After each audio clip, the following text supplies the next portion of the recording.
Welcome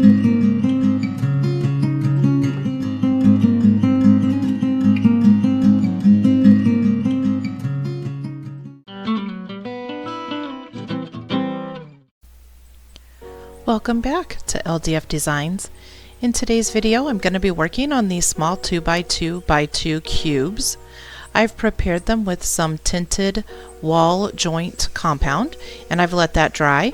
And I'm going to go ahead and start making some pencil marks on them, and then I will warm them up a little bit and start applying the encaustic.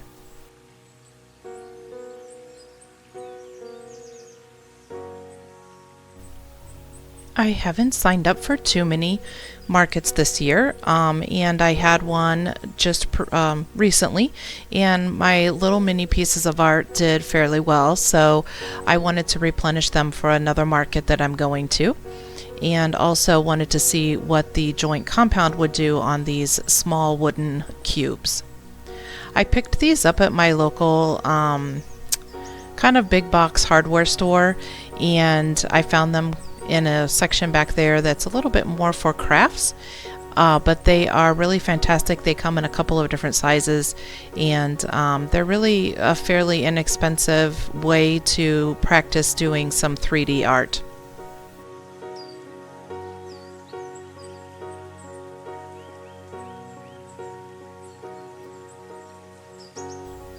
I had used some gouache paints in order to color the joint compound, and I was curious to see how they would respond to the encaustic. And I really love the different colors and tones that the encaustic pulls out of the gouache paint mixed in with the joint compound. I had pulled aside some fabrics and just was messing around trying to decide which fabrics I wanted to use on which colors, and going to go ahead and attach some fabric to these. Today I decided to show you a quick view of my small griddle that I use. It is a Presto griddle, and I picked it up at Walmart. I got a smaller one, and so I've mentioned before I don't have a lot of space on it and usually only keep 2 or 3 colors, maybe 4, and then that way I can also use part of the griddle, as you just saw, where I will put different things, my threads, my materials, my papers. If I'm collaging them, I can put a little bit of encaustic onto the griddle and then place my whatever it is that I'm using in that to absorb the encaustic, and then I use that then to go ahead and place onto my pieces.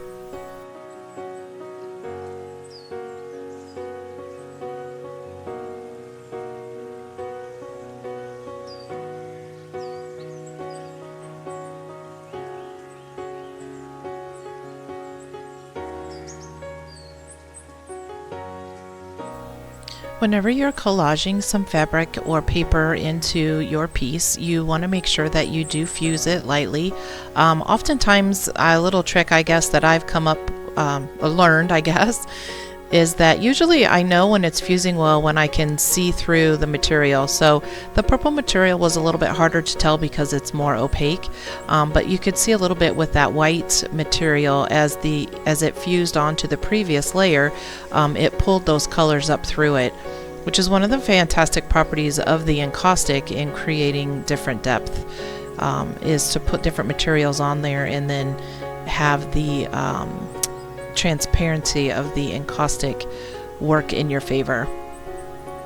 At this point, I'm just adding a little of encaustic to these pieces of fabric, trying to build up some texture so that I can add some oil paints and pull out the different texture that I'm creating.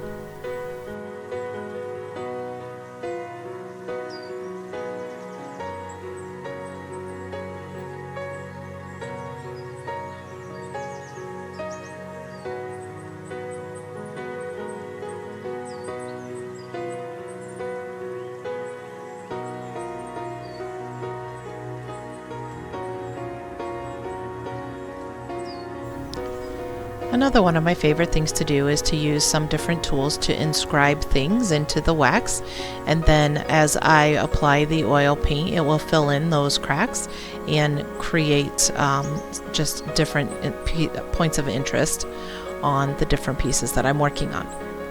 In this case, I'm using a raw umber, and that's what I'm going to use to fill in all of my texture.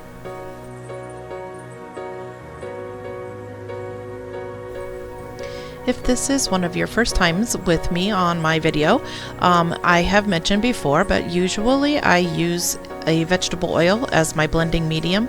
I use just a small amount of that to help move the oil paint around, and then I also use it to wipe off the excess oil paint or pastels or tar or whatever it is that I am using to put on the surface of my encaustic. It's a fairly inexpensive way to use a blending medium. I feel like it's a safe product as far as, you know, fumes and that kind of thing, and it cleans up really nicely.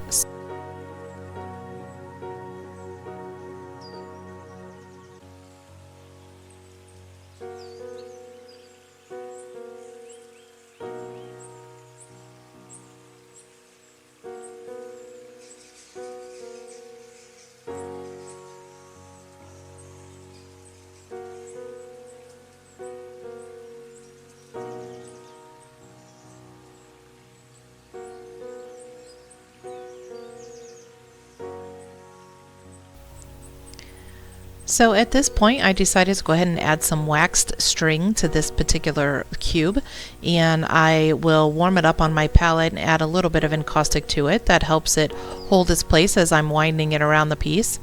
And then once I have that in place, I'll give it a light fuse and add some more encaustic to it. Here in just a couple of minutes, I'm going to show you for the first time how I go ahead and hammer the different metal pieces and attach them onto my work. It is a little bit loud, and we'll get into that here shortly.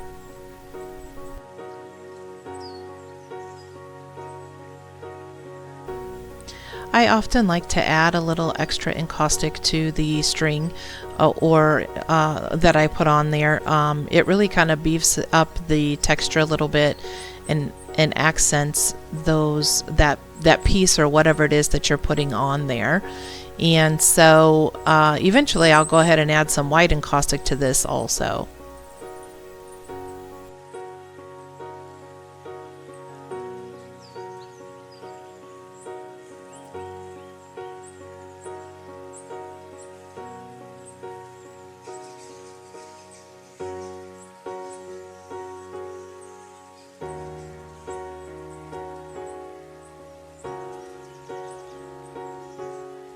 If the encaustic starts to cool and you realize it's maybe a little bit thicker than what you wanted in between those areas, you can grab a small tool if you have one and go ahead and pull some of that encaustic back off.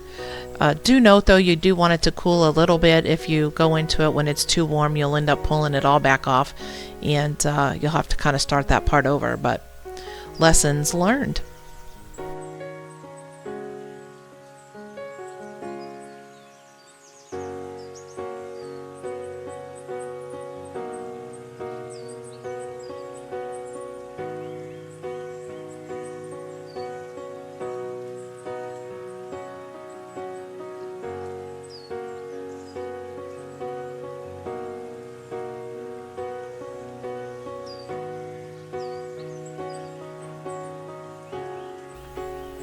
I'm learning as I do more and more of these pieces that it helps to not put the nails in opposite sides of the piece.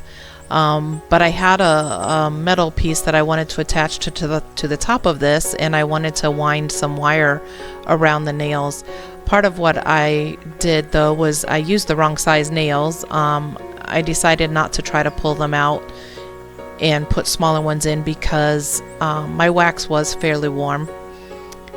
But once I had the nails in there this way, it made it really challenging to, you know, add or hammer them in any further. So I just worked with what I had. I still really loved the piece in the end, but need to pay a little more attention the next time. I found this wire in the jewelry section, and it bends very easily, and so I just used that to run it through. I'm not really sure what this piece of metal is, but needless to say, I ran the wire through it and then attached it to those nails in order to hold it in place there. Excuse me.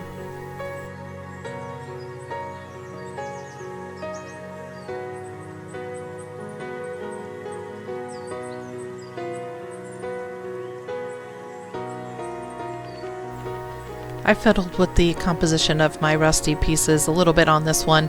I think partly was the first time I've done it on camera, and so I was a little nervous.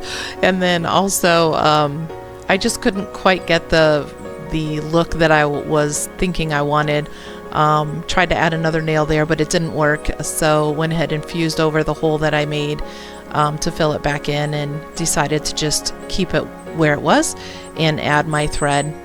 And then, as usual, I dip the edge of it into the encaustic and place it onto the piece. That helps anchor it a little bit while I'm winding it around.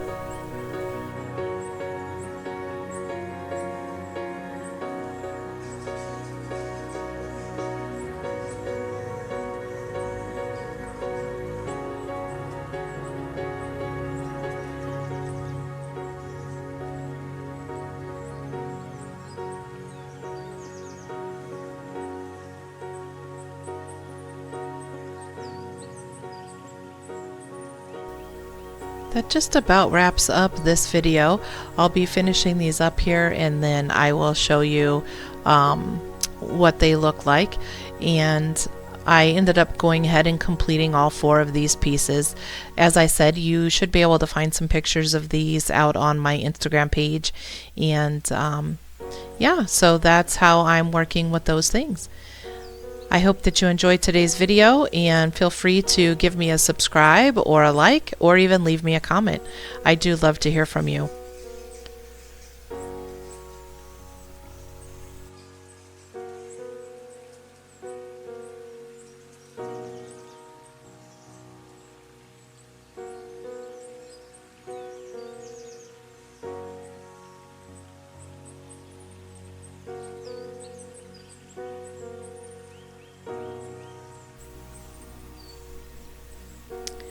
So here is how I ended up this piece, and that completed both of them. Thank you again for watching today. I hope you enjoyed today's video. Looking forward to the next one.